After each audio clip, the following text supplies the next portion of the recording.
Rendezvous with Yoyo is back.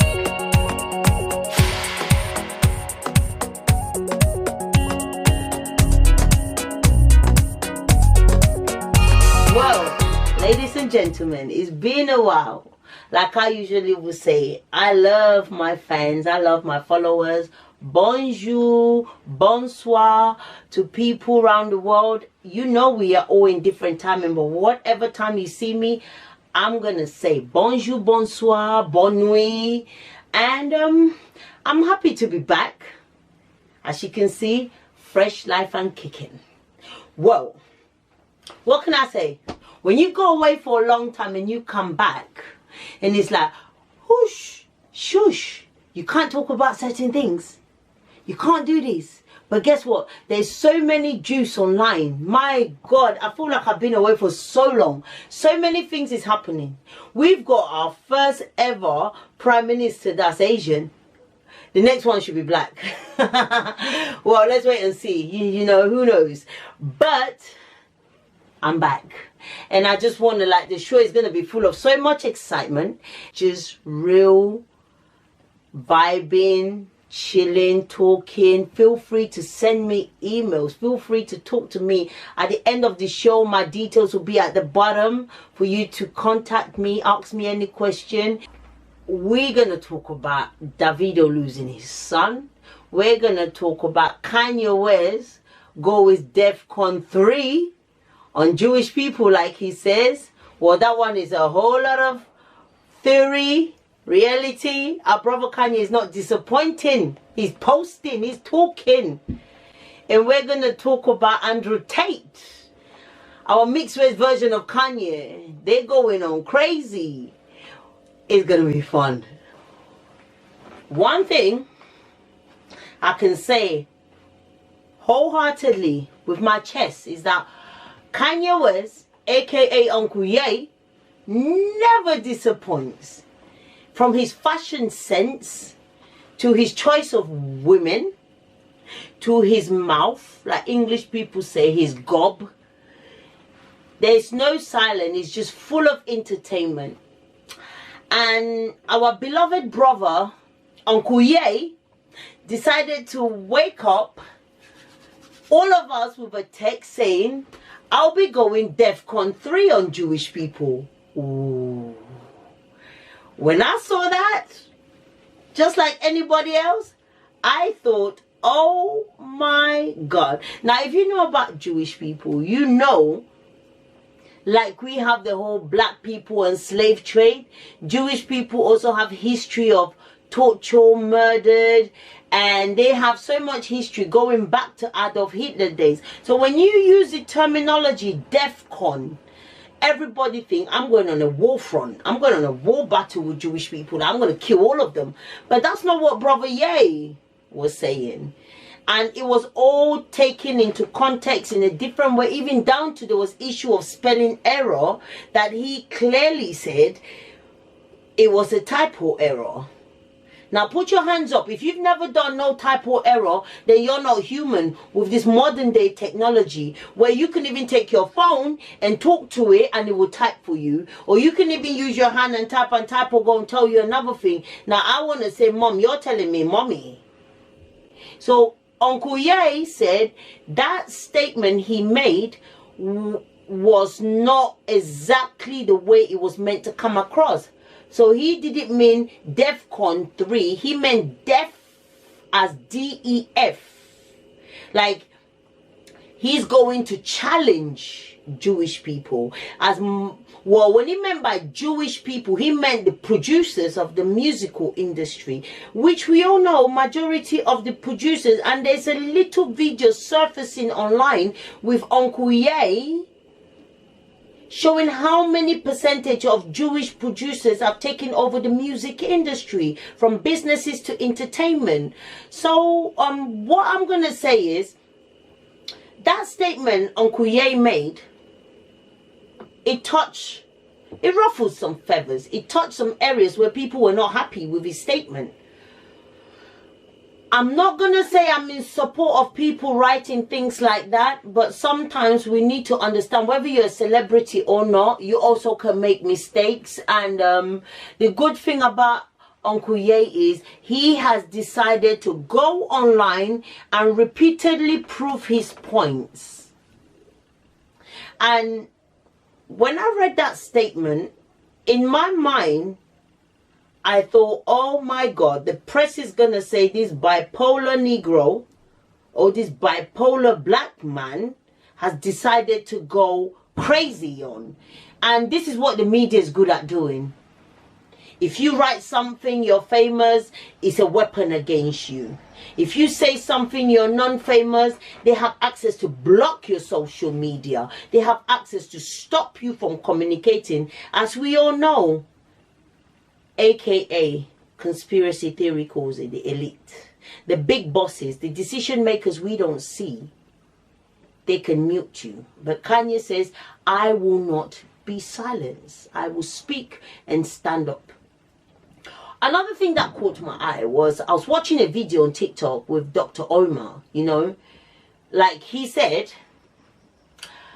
one of the quotes he said was, you know, Kanye West is very bipolar, politically bipolar, meaning that, not that he suffers from bipolar, you know, we like to use terminology to describe things and emotions, how we feel. So I think Dr. Omar is clearly saying that he's in support with Kanye, but Kanye West needs to understand that right now he's politically bipolar.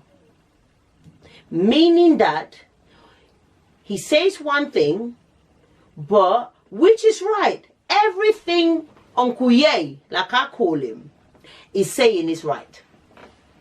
We as black people, oh, if I want to talk about that, we're going to sleep here. We're going to like literally go... You know, like we've got a chain of sorrows, passion, depression, and nothing to run home to. But what Mr. Ye is saying, enough is enough.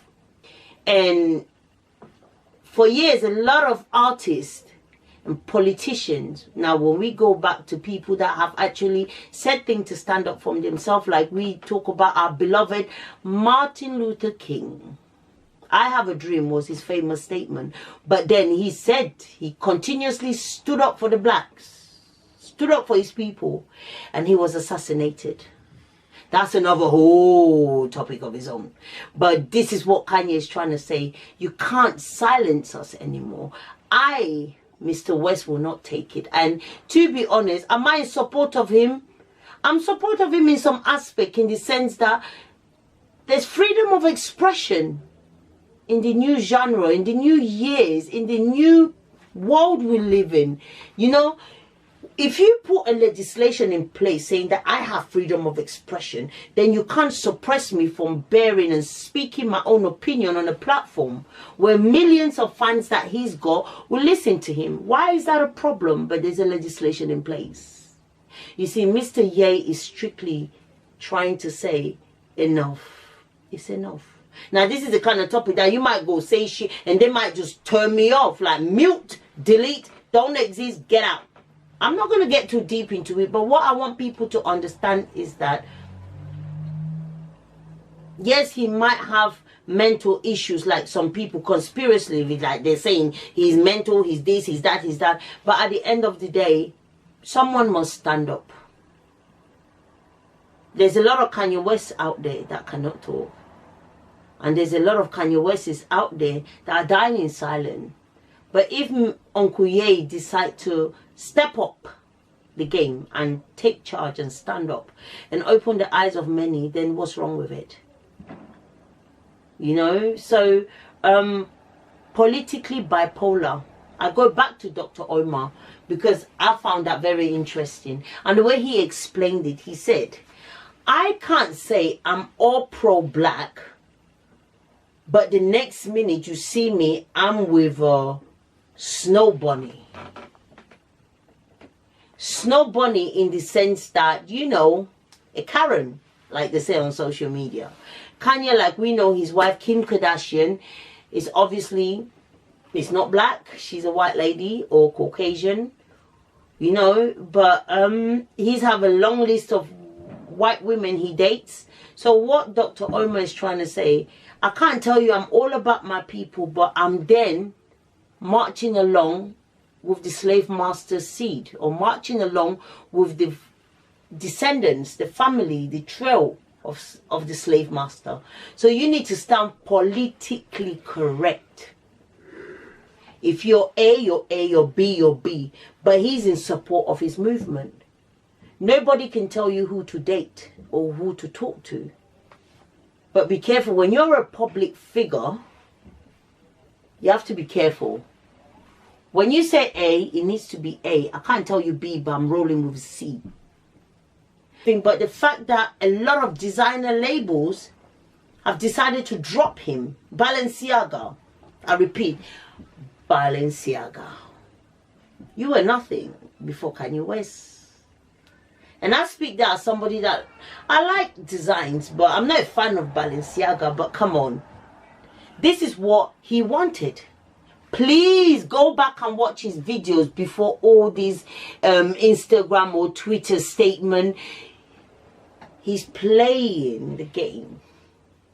And I wish him all the best. Whether he was white or black.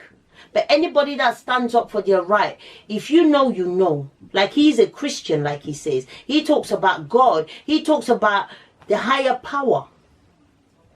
So if Kanye West, if you ever watch my video, I will tell you a lot of us are proud of you for taking this step. Not because it's to do with your producers, your whatnot. Sometimes it's good to be solo. You need, every human being needs help. Nobody climbs up the ladder on their own. Somebody from somewhere or something somewhere takes you for every step you make in your life, whether you're famous or not. You got there and you've got a lot and you've cried a lot. You went live on your own concert and said, I'm afraid. This, that, don't kill me. This, that, don't do this. Only you know the shoe you wear that pains you. And some of us in the background can only judge from what you project on social media. Now my question is, for all the black people that are on hierarchy in the entertainment industry, don't bash him, don't criticize him, don't join the bandwagon. Everybody has a right to cry. We cry in different ways. Some people cry in anger, some people cry in silence, and some people cry with vengeance and talk. So if you ask me, I'm not supporting anybody, but I support when somebody wants to make a change for themselves. Improving yourself, stepping up the game, securing your bag. I mean, come on. When we talk about Asians, their father will die and leave things for their children. Jewish people will leave businesses, investment for their children to take over, carry on the legacy of the family. Why can't we blacks be on that bandwagon?